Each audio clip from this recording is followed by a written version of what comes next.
SSC পরীক্ষা ২০২৬ তোমাদের ফলাফল প্রস্তুতির কাজ অর্থাৎ খাতা দেখা চলছে। শিক্ষামন্ত্রী আজ জানিয়ে দিয়েছেন তোমাদের ফলাফল আসলে কত তারিখে প্রকাশ করা হবে। সো সম্পূর্ণ ভিডিওটি দেখবে। চলো শুরু করা যাক। শুরুতেই একটা নিউজ শেয়ার করছি। নিউজটির শিরোনাম এরকম: ৬০ দিনের মধ্যেই এসএসসির ফল প্রকাশের সময় জানালেন শিক্ষামন্ত্রী। বিস্তারিত অংশে রয়েছে পূর্বের ধারাবাহিকতায় পরীক্ষা শেষের ৬০ দিনের মধ্যেই ২০২৬ সালের মাধ্যমিক স্কুল সার্টিফিকেট এসএসসি ও সমমানের পরীক্ষার ফল প্রকাশ করা হবে বলে জানিয়েছেন শিক্ষামন্ত্রী আ.ন.ম এহসানুল হক মিলন।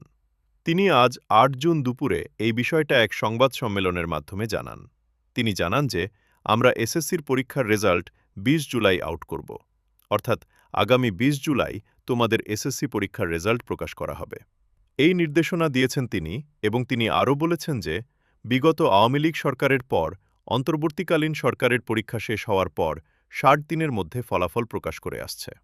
সো তোমাদের যে রেজাল্ট সেটি কিন্তু আগামী ২০ জুলাই প্রকাশ করা হবে। এবং তোমাদের এখন কি চলছে? তোমাদের প্র্যাকটিক্যাল পরীক্ষা চলছে নিশ্চয়ই তোমরা জানো। সেই প্র্যাকটিক্যাল পরীক্ষার জন্য প্রিপারেশন নেও। আর তোমাদের ফলাফল কিন্তু আগামী ২০ জুলাই প্রকাশ হবে।